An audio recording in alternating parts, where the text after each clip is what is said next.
그래도 하나님을 생각하라는 제목으로 함께 말씀을 나누겠습니다. 여러분 욥 잘 아시죠? 욥을 떠올리면 극심한 고난과 역경을 지나왔던 사람이라고 우리가 잘 알고 있습니다. 잘 알고 있는 것처럼 욥은 하루아침에 모든 것을 잃어버렸습니다. 10명의 자녀들 그리고 그 많던 재산 모두를 잃었어요. 뿐만 아니라 건강했던 자신의 건강도 잃어버렸습니다. 정신을 차릴 수 없을 정도로 이런 일들이 한순간에 일어난 거예요. 이 중에 한 가지만 일어나도 어떻습니까? 견디기가 너무너무 힘들어요. 그런데 욥은 오죽하겠습니까? 그런데 욥의 괴로움을 가중시키는 일들이 있었어요. 이것만도 너무 지금 힘들고 괴로운데 그 괴로움을 가중시켰어요. 바로 친구들의 말도 안 되는 말이었습니다.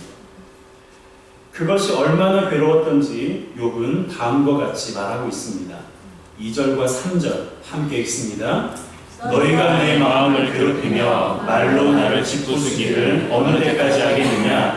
너희가 10번이나 나를 학대하고도 부끄러워 아니하는구나. 짓부순다는 것은 눌러서 뭉갠다는 것은 말이에요. 친구들의 말이 지금 자기를 너무너무 비참하게 만들고 있다고 말하고 있는 것입니다. 뿐만 아니라 욥은 친구들이 자기를 학대하고 있는 것처럼 여겨졌어요. 인과 응고의 논리로 욥을 판단했기 때문에 그렇습니다. 욥이 하나님 앞에 범죄를 했기 때문에 이러한 일들을 당했다고 지금 욥을 말로써 더욱더 고통스럽게 하고 있는 거예요. 하지만 욥기 1장과 2장을 보면 이 말이 틀렸다는 것을 알 수 있습니다. 욥은 하나님 앞에 정직하고 순전한 믿음의 사람이었어요. 따라서 그가 고난당한 것은 죄로 말미암은 것이 아니었습니다. 그럼에도 친구들은 제대로 알지도 못하면서 욥을 괴롭게 한 거예요. 여러분, 우리가 하나님에 관하여 올바로 알아야 하는 이유가 여기 있습니다. 나무를 제대로 심어야 나무가 잘 자라는 것처럼 우리가 하나님을 올바로 알고 믿어야 믿음이 잘 자라는 거예요. 믿음이 자라는 게 왜 중요할까요? 여러분, 믿음이 잘 자라야 이상한 말로 사람을 실족시키지 않아요. 믿음이 잘 자라야 하나님의 말씀을 올바로 분별할 수가 있습니다.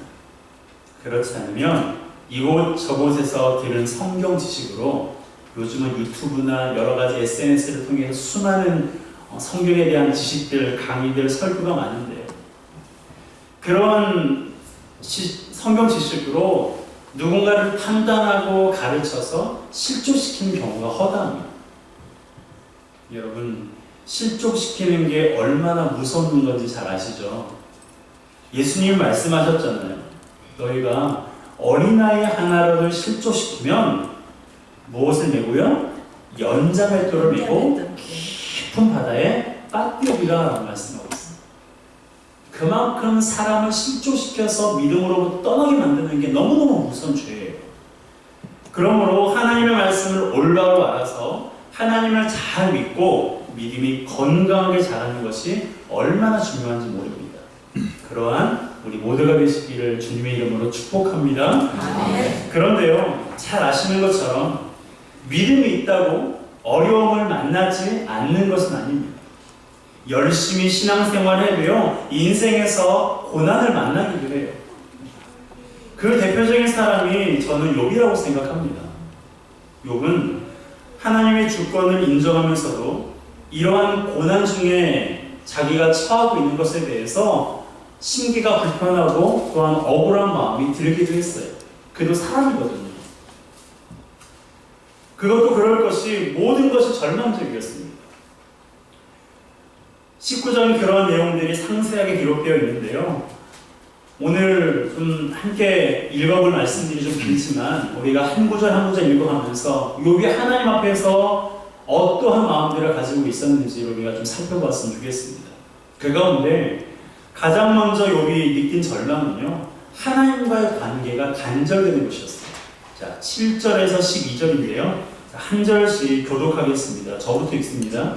내가 폭행을 당한다고 부르짖으나 응답이 없고 도움을 간구하였으나 정의가 없구나. 그가 내 길을 막아 지나가지 못하게 하시고 내 앞길에 어둠을 두셨으며 나의 영광을 거두어 가시며 나의 관모를 머리에서 벗기시고 사면으로 나를 허르시니 나는 죽었구나. 내 희망을 나무 뽑듯 뽑으시고 나를 향하여 진노하시고 원수같이 보시는구나. 그 군대가 일제히 나와서 길을 도두고 나를 치며 내 장막을 둘러 지르셨구나. 여러분 어떻습니까? 여기서 그는 하나님을 가리켜요. 욥은 언제나 그랬듯이 지금 이러한 상황 속에서도 하나님을 찾았습니다. 하나님을 간절히 찾았어요. 그런데 하나님은 어떻게 하셨어요? 실제로 보니까 아무런 대답이 없으셨습니다. 정의로우신 하나님께서 욥의 그 요청, 나를 좀 도와달라는 그 요청에 반응하지 않으셨어요. 8절에는 하나님께서 길을 막으셨다고 기록하고 있고 9절에는 영광을 거두어 가시되 특별히 관모를 벗기셨다라는 기록이 있는데요. 관모는 멸류관을 가리키는 거지만 욥이 실제로 쓴 것은 아니고요. 그만큼의 부와 명예가 있었다는 것을 말합니다. 그런데 하나님이 어떻게 하셨어요? 그 관모를 벗기셨다라고 고백하고 있어요. 그리고 10절에는 어떻게 하셨습니까? 희망을 뽑아버리신 것 같고 11절에는 자기를 원수같이 보시는 것 같고 12절에는 포위당하는 것 같은 상황이라고 지금 처절한 고백을 하고 있습니다. 여러분, 욥은 하나님과 참 친밀하게 지냈던 사람이었어요. 하나님이 보시기에도 순전하고 정직하여서 악에서 떠날 정도로 그렇게 하나님 앞에 정말 완벽한 사람은 없지만 우리가 보기에는 정말 완벽할 정도의 그런 사람이었어요. 그런데 그가 느닷없는 그런 인생의 역경 속에서 하나님을 찾았는데 그 하나님의 반응이 없는 거예요. 그러면 얼마나 당혹스럽고 얼마나 힘들었겠습니까? 아무리 찾아도 하나님의 반응이 없으니 욥이 절망을 느끼는 것은 충분했습니다. 우리가 오랜 시간 동안 기도했는데도 하나님이 응답하지 않고 분명히 내가 하나님 앞에 열심히 기도하고 신앙생활을 잘하고 있는데 내 인생 가운데 말할 수 없는 고난과 뜻밖의 어려움들이 찾아왔을 때 우리 마음이 하나님 앞에 불편한 것을 우리가 느낄 수 있습니다. 욥은 지금 더 깊은 수렁, 더 깊은 절망감 가운데 살아가고 있는 거예요. 욥이 느낀 첫 번째 절망은 하나님과의 단절이었습니다. 그리고 두 번째로 욥이 느낀 절망은요, 사람들 때문이었어요. 자, 13절에서 19절의 말씀을 한 절씩 교독하겠습니다. 저부터 읽습니다. 나의 형제들이 나를 멀리 떠나게 하시니 나를 아는 모든 사람이 내게 낯선 사람이 되었구나. 내 친척은 나를 버렸으며 가까운 친지들이 나를 잊었구나. 내 집에 머물러 사는 자와 내 여종들은 나를 낯선 사람으로 여기니 내가 그들 앞에서 타국 사람이 되었구나. 내가 내 종을 불러도 대답하지 아니하니 내 입으로 그에게 단청하여야 하겠구나. 내 아내도 내 숨결을 싫어하며 내 허리의 자식들도 나를 가련하게 여기는구나. 어린아이들까지도 나를 업신여기고 내가 일어나면 나를 조롱하는구나. 나의 가까운 친구들이 나를 미워하며 내가 사랑하는 사람들이 돌이켜 나의 원수가 되었구나. 여러분 13절을 보세요. 나의 형제들이 나를 멀리 떠나게 하시니 라고 말하고 있습니다. 누가 떠나게 하셨다는 거예요? 하나님이 떠나게 하셨다는 거예요. 하나님이 내 삶 가운데 고통을 주셔서 하나님이 나를 지금 이 지경으로 만드셔서 그 사람으로 하여금 떠나게 하셨다는 거예요. 평소 잘 알고 지냈던 모든 사람들이 지금 어떻게 느껴져요? 낯설게 느껴져요. 친척들은 그를 잊어버렸고 종들은 자기를 무시하고 있어요. 아내와 친척들은 자기를 싫어하게 되었고 어린아이들은 자기를 조롱하고 있고요. 가까운 친구들이 그의 원수가 되어버리고 말았습니다. 사람들에게 무시를 당하고 인정받지 못하고 조롱당하는 욥의 모습. 나는 한다고 했는데, 나는 사랑한다고 하고, 나는 잘해준다고 했는데 그것을 그대로 받지 못하고 때로는 억울하게 사람들로부터 무시당하고 인정받지 못하고 아픔을 당하는 우리의 그런 모습을 한번 생각해 보았으면 좋겠습니다. 욥이 그토록 잘해주었고 그토록 사랑해주었던 사람들에게 무시를 당하고 조롱을 받는 것처럼 우리가 때때로 사람들에게 인정받지 못하고 무시당하는 그러한 때가 있는 것을 또한 생각해 보게 됩니다. 마지막으로 욥이 느낀 절망은요, 바로 질병이에요. 그 몸의 질병인데 그것을 이렇게 표현하고 있습니다. 우리 20절 말씀 함께 읽습니다. 시작. 내 피부와 살이 뼈에 붙었고 남은 것은 겨우 잇몸뿐이로구나. 내 피부와 살이 뼈에 붙었고 남은 것은 겨우 잇몸뿐이로구나. 욥은 온몸에 악성 종기가 퍼졌어요. 그래서 기왓장으로 자기의 몸을 긁을 정도로 그렇게 처절한 그런 상황이었습니다. 여러분 어떻습니까? 하나님과 관계가 단절되었고요. 사람들에게 조롱당하고 무시당하고 있고요. 자신의 몸은 지금 완전히 망가진 상태였어요. 이렇게 절망스러운 상황 가운데 욥이 처하고 있는 것입니다. 그런데 이런 절망이 누구에게로부터 왔다고 말하고 있습니까? 하나님이죠. 자, 21절, 22절 말씀 함께 읽습니다. 나의 친구야, 너희는 나를 불쌍히 여겨다오. 나를 불쌍히 여겨다오. 하나님의 손이 나를 치셨구나. 너희가 어찌하여 하나님처럼 나를 박해하느냐? 내 살로도 부족하냐? 여러분, 욥은 지금 하나님의 손이 자기를 치셨다고 지금 고백하고 있어요. 하나님이 자신을 이 지경으로 만드셨다라고 지금 하소연 하고 있는 것입니다. 그러니 하나님의 손이 나를 쳤으니 내가 그것만으로도 괴롭다. 그러니 내 친구들이 너희들만은 나를 좀 불쌍히 여겨달라라고 지금 하소연하고 있는 거예요. 여러분, 보통 이 정도 생각이 들면 사람들은 어떻게 반응할까요?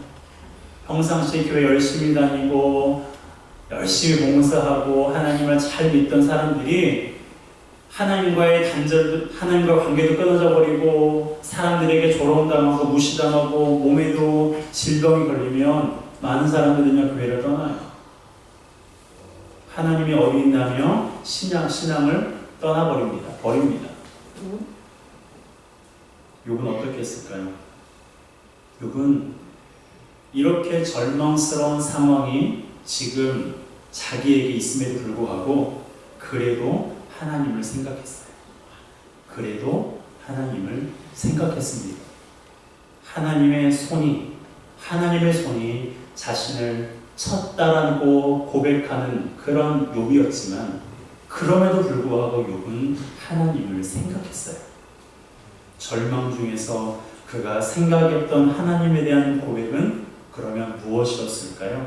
자, 25절에서 29절 말씀을 한 절씩 교독하겠습니다.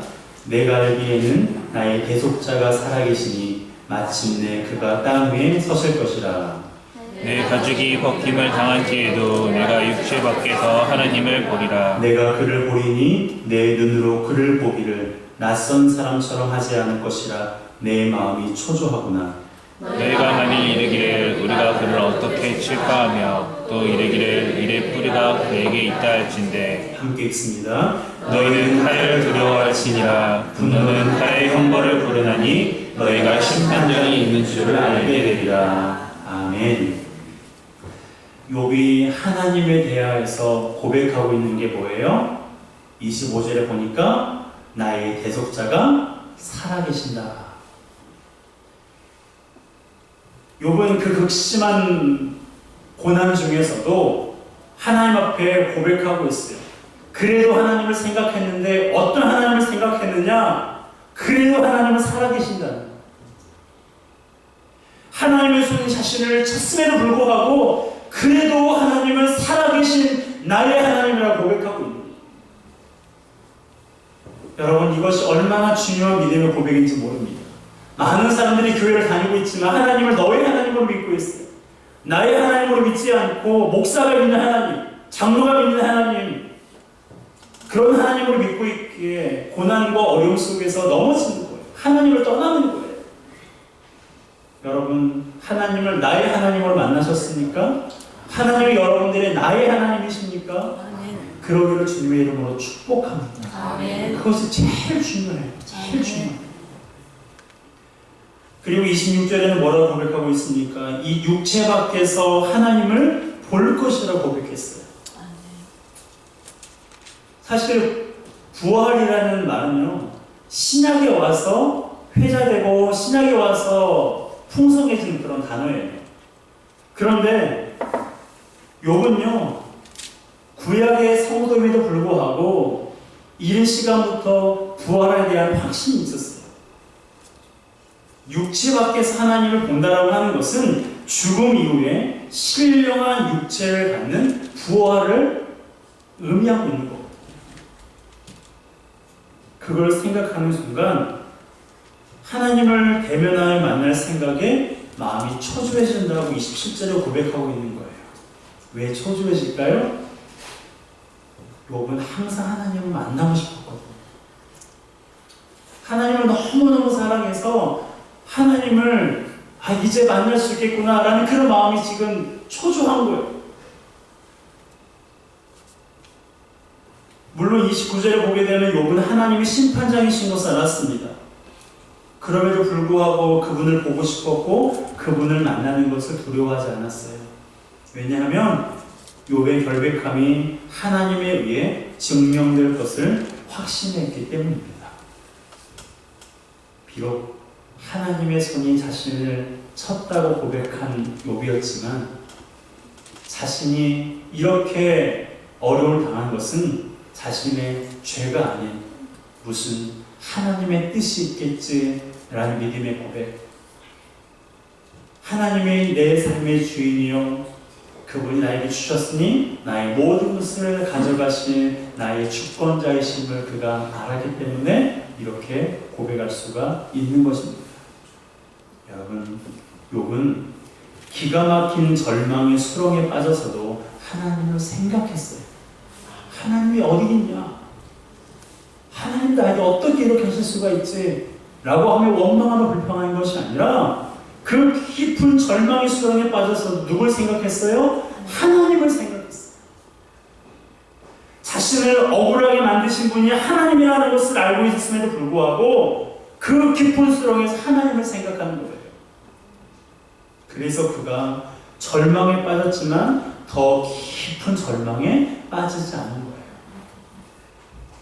여러분, 우리는 살아가면서 절망적인 순간을 만날 때가 있습니다. 마치 하나님께서 내 삶을 망가뜨리신 것처럼 느껴질 때가 있어요. 그래도 우리는 누굴 생각해야 됩니까? 하나님을 생각해야 돼요. 그래도 하나님을 붙잡아야 돼요. 하나님께서 우리를 잠시 절망에 내어놓으신 거라면 무슨 뜻이 있으신 거예요? 나는 몰라요. 우리도 몰라요. 욥은 알았겠습니까? 욥도 몰랐어요. 그죠? 하나님께서 이런 상황을 허락하셨으니 자신을 향한 무슨 뜻이 있겠지, 어떤 뜻이 있겠지 라는 그런 마음으로 하나님 앞에 모든 것을 맡긴 거예요. 여러분, 우리의 삶도 그러기를 바랍니다. 하나님의 뜻이 무엇인지 알지 못하고 내가 왜 열심히 하나님을 섬긴다고 섬겼는데 왜 나에게 이런 어려움들이 찾아오나 하며 낙심하고 절망하지 말고 그래도 하나님을 생각하시길 바랍니다. 아멘. 왜 그래요? 그 그분이 우리를 사랑하시거든요. 사랑하시되 죽기까지 사랑하시거든요. 아멘. 여러분, 우리 한 사람 한 사람을 죄에서 건져내시기 위해서 독생자를 십자가에 내어주신 분이 누구십니까? 하나님 아버지.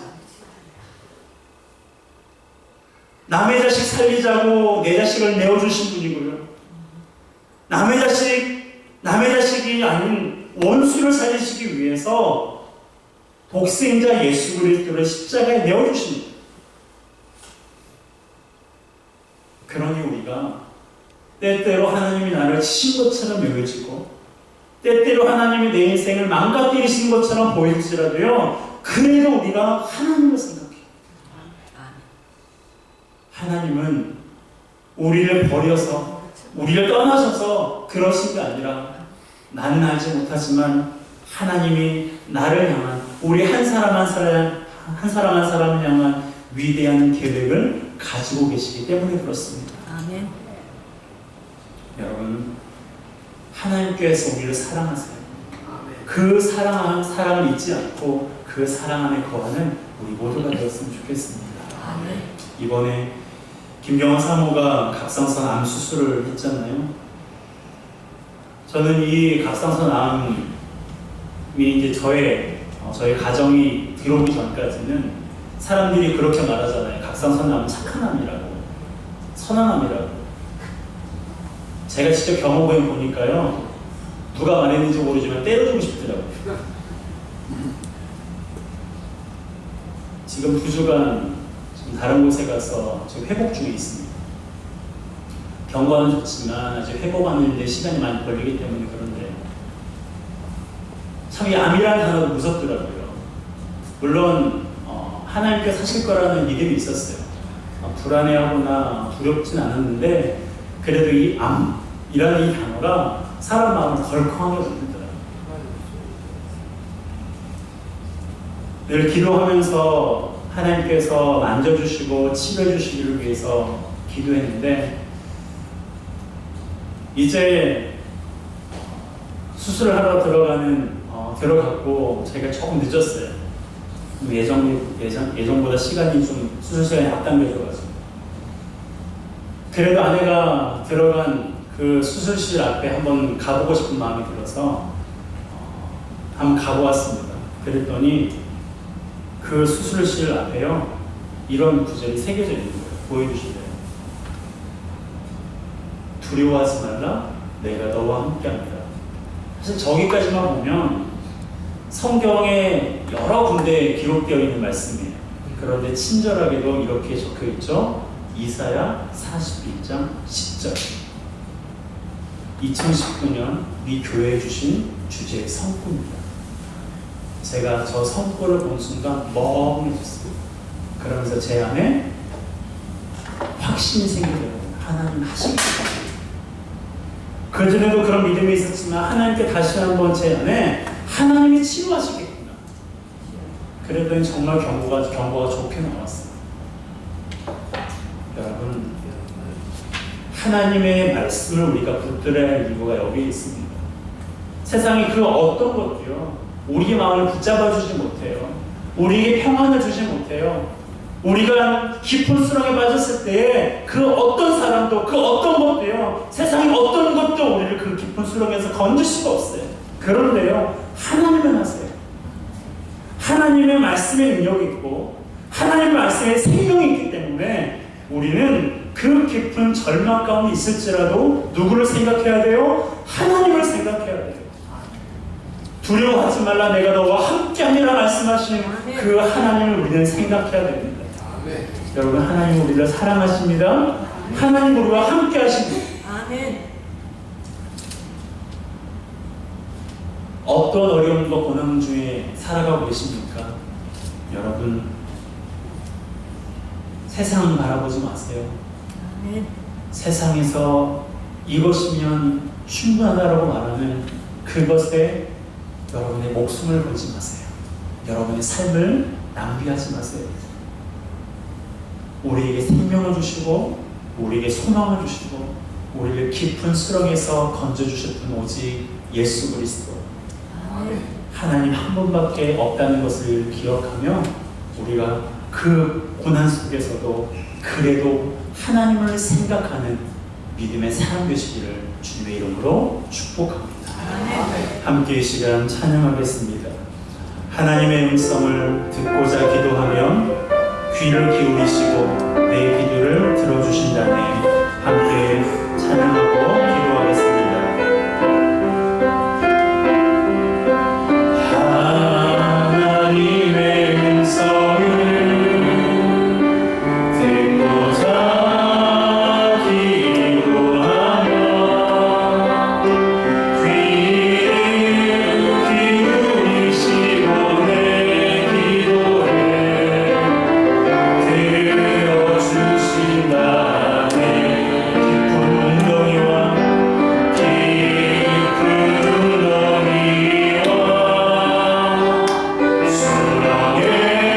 수렁에서 끌어주시고 나의 발을 반석 위에 세우시사 나를 튼튼히 하셨네. 새 노래로 부르자 랄라 하나님께 올릴 찬송을 새 노래로 부르자 하나님 사랑을 주를 의지하고 교만하지 않으며 거짓에 치우치지 아니하며 복이 있으리라. 여호와 나의 주 크신 권능이 주라. 크신 권능의 주 주의 크신 권능으로 주의 크신 권능으로 우리들을 사랑하여 주시네. 아멘. 새 노래로 부르자 랄라 하나님께 올릴 찬송을 새 노래로 부르자 하나님 사랑을. 이 시간 주신 말씀 마음에 새기며 함께 기도하기 원합니다. 여러분 어려운 일 만날 때 누구를 떠올리십니까? 내가 도와주었던 사람, 내가 잘해주었던 사람, 내가 그동안 모아두었던 그 물질, 재물, 관계. 세상에 많은 사람들은 그것이 자신의 소망인 것처럼, 그것이 자신을 살려줄 것처럼 그렇게 의지하며 바라보고 있습니다. 그러나